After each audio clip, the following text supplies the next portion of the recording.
हर शहर के दो चेहरे होते हैं, एक जो नए जमाने के साथ तेज भागता है और एक जो अपने अंदर पुरानी कहानियां संभाल के रखता है। पुणे भी ऐसा ही है। इसका नाम पुण्य से बना है, जिसका मतलब होता है पवित्र, अ सेक्रेड सिटी, जहां इतिहास, संस्कृति और भक्ति एक साथ सांस लेते हैं। आज मैं आपको ले जा रहा हूं उन्हीं गलियों में जहां पेशवाओं ने अपनी शान लिखी और जहां हर दीवार एक कहानी कहना चाहती है। Welcome to Pune. हेलो, नमस्ते, सत श्री अकाल, आदाब मेरे दोस्तों, welcome back to my channel. तो मुझे लगता है किसी भी जगह को अगर आपको करीब से जानना है तो तीन सबसे ज़रूरी चीज़ें हैं। वहाँ के लोगों से मिलना, वहाँ की गलियों में चलना और वहाँ के खाने को चखना। वही आज हम करने आए हैं पुणे में। पुणे में मैं बहुत समय से रह रहा हूँ, पर आज मैं पुणे की पुरानी गलियों में पुणे के इतिहास को, पुणे के असली खाने को, स्वाद को, लोगों को और करीब से जानूंगा। So let's start, let's explore. Shaniwar Wada Pune का सबसे मशहूर लैंडमार्क। लेकिन इंटरेस्टिंग बात यह है, ये कोई फोर्ट नहीं था, ये था एक रॉयल रेजिडेंशियल पैलेस, पेशवाओं का घर, जो मराठा एम्पायर के प्राइम मिनिस्टर्स थे। 1730 में पेशवा बाजीराव फर्स्ट ने इस पैलेस की नींव रखी थी सैटरडे के दिन, इसीलिए इसका नाम पड़ा शनिवार वाड़ा, द सैटरडे रेजिडेंस। 1732 में यह तैयार हुआ, एक ऐसे समय में जब मराठा पावर अपने शिखर पर थी। वाड़े के अंदर 7 मंजिलों का एक शानदार महल था, जो इतना ऊंचा था कि उसकी छत से पूरा पुणे नजर आता था। स्टोन और टीक वुड के पिलर्स, इंट्रिकेट आर्चेस और फाउंटेन्स, जो उस जमाने के मुगल और मराठी डिजाइन का परफेक्ट फ्यूजन थे। इसके दिल्ली दरवाजे पर बड़े लोहे के स्पाइक्स लगे हुए थे ताकि दुश्मन के हाथी भी उसे तोड़ ना पाए। और अंदर के सीक्रेट पैसेजेस और वॉल्स बताते हैं कि आर्किटेक्चर सिर्फ सुंदरता नहीं, स्ट्रैटेजी भी थी। लेकिन 1828 में एक भयानक आग ने इस महल को राख बना दिया। 3 दिन तक ये पैलेस जलता रहा और आज सिर्फ उसके दीवार और गेट बचे हैं, जो अब भी उस शान और कहानियों के साक्षी हैं। शनिवार वाड़ा सिर्फ एक महल नहीं, वो जगह है जहां से मराठा साम्राज्य चलाया गया और जहां से पुणे ने अपनी पहचान पाई। तो ये था शनिवार वाड़ा। हम शनिवार वाड़ा से निकले हैं, अब हम जा रहे हैं कस्बा गणपति मंदिर। चलिए। कस्बा गणपति सिर्फ पुणे के ग्राम देवता नहीं, बल्कि इस शहर की आत्मा है। जीजा माता द्वारा स्थापित इस मंदिर ने छत्रपति शिवाजी महाराज के बाल्यकाल से लेकर पेशवाओं के स्वर्ण युग तक पुणे की हर एक ऐतिहासिक धड़कन को महसूस किया है। 1893 में लोकमान्य बाल गंगाधर तिलक ने जब सार्वजनिक गणेश उत्सव की शुरुआत की, तब उन्होंने समाज को एक सूत्र में पिरोने का माध्यम इन्हीं गणपति को बनाया। आज भी पुणे का हर गणेश उत्सव श्री कस्बा गणपति की आरती से ही प्रारंभ होता है और विसर्जन का प्रथम मान भी इन्हें दिया जाता है। यह वही परंपरा है जिसने पुणे को गणेश नगरी का गौरव दिया, जहां भक्ति, इतिहास और एकता एक साथ मिलकर हर वर्ष नया उत्सव रचते हैं। सो वी विजिटेड शनिवार वाड़ा गणपति मंदिर और अब हम ले रहे हैं कुछ लोकल फूड का लुत्फ। ये है sambar vadi, khandvi and this is some sweet. So let me try.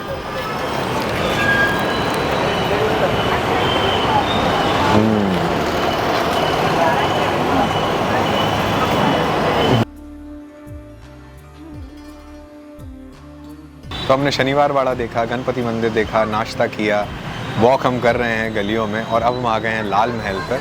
And I am totally enjoying this experience. It's become a one of a kind experience. Let's go.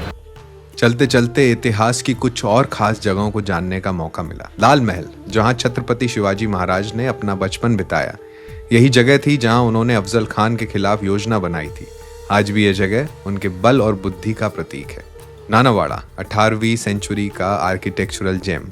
यहाँ से नाना फडणवीस जैसे प्रशंसक ने मराठा एडमिनिस्ट्रेशन संभाला। टीक वुड बालकनीज और ओल्ड कोर्टयार्ड्स आज भी उस जमाने की शान दिखाते हैं। अब हम पहुंच गए हैं पुणे के सबसे इंस्पायरिंग और अंडररेटेड हेरिटेज स्पॉट पर, श्रीमंत भाऊ साहेब रंगारी भवन। ये वही जगह है जहां से पुणे में क्रांति की पहली चिंगारी भड़की थी। श्रीमंत भाऊ लक्ष्मण जवाले, जिन्हें सब भाऊ रंगारी कहते थे, एक ऐसे व्यक्ति थे जिनके अंदर वैद्य, अध्यात्म और क्रांति तीनों एक साथ जीवित थे। उनका घर शनिवार वाड़ा के पीछे शालूकर बोल में था। ये एरिया उस वक्त रेशम के शाल रंगने और बुनने का व्यापार करता था। इसी बिजनेस से उनका टाइटल पड़ा रंगारी। लेकिन शाल रंगते हुए उन्होंने देशभक्ति और आजादी के रंग भी घोले थे। भाऊ रंगारी एक राजवैद्य थे। उनका घर एक चैरिटेबल डिस्पेंसरी भी था जहां देश के कोने कोने से लोग इलाज के लिए आते थे।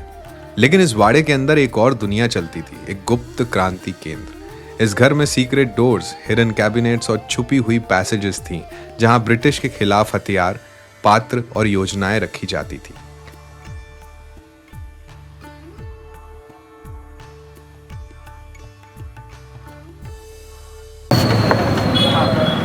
It is locked, you can't open it, you can't slide it, but there's a trick. Right? And it looks like a cabinet, but it's a secret door. आप अंदर आ सकते हो। हाँ, entry to the secret room. और यहाँ पे पूजा घर है, इसके ऊपर वेपन रखने का। So this is a secret, this use to be a secret place अंग्रेज़ों के टाइम पे, जहाँ पे सीक्रेट मीटिंग्स, वेपन्स वगैरह रखे जाते थे। भाऊ रंगारी जानते थे अगर देश को आज़ादी चाहिए तो समाज को पहले एकजुट करना होगा, और इसी सोच से उन्होंने संस्कृति के माध्यम से क्रांति का रास्ता चुना। उन्होंने अपने साथियों के साथ मिलकर पुणे में पहला सार्वजनिक गणेश उत्सव शुरू किया। उनका मकसद था गणेश उत्सव के जरिए समाज को एक साथ लाना और ब्रिटिश रूल के खिलाफ एकता जगाना। भाऊ रंगारी की गणपति मूर्ति भी यूनिक थी। उन्होंने गणपति को योद्धा के रूप में बनवाया था, हाथ में त्रिशूल, तलवार और दुश्मन के सर पर विजय का प्रतीक। So we have met a few friends. I would like them to say something. And how was your experience in Pune? How did you like the culture, vibes here? It's very crowded and people drive crazy, but it's very interesting to see all the old buildings. So it's been a lot of fun. I love India. I think all the women are beautiful, and I think all the men are handsome, and I love the saris and the flowers and the chai tea. Oh, thank you. अभी हम लोगों ने break लिया है। We are enjoying नींबू शरबत, गलियों में घूम रहे हैं, हिस्ट्री को जान रहे हैं। It's a like good experience. Cheers. थोड़ी दूर बढ़ते ही हम पहुंच गए पुणे के सबसे प्रसिद्ध मंदिरों में से एक, श्रीमंत दगड़ू सेठ हलवाई गणपति मंदिर। इस मंदिर की कहानी उतनी ही दिल को छूने वाली है जितनी ये जगह खुद पवित्र है। दगड़ू सेठ हलवाई एक समाज सेवी और मिठाई व्यापारी ने अपने बेटे के निधन के बाद दुख को सेवा में बदल दिया। उन्होंने इस मंदिर का निर्माण 1893 में किया और तब से ये मंदिर पुणे की श्रद्धा और शक्ति का प्रतीक बन गया।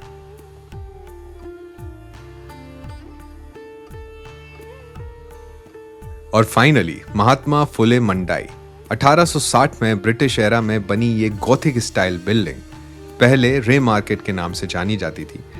ये बाजार पुणे की रूह है। सुबह सुबह यहाँ फूलों की खुशबू, सब्जियों के रंग और लोगों की आवाज मिलकर एक मेलोडी बनाते हैं।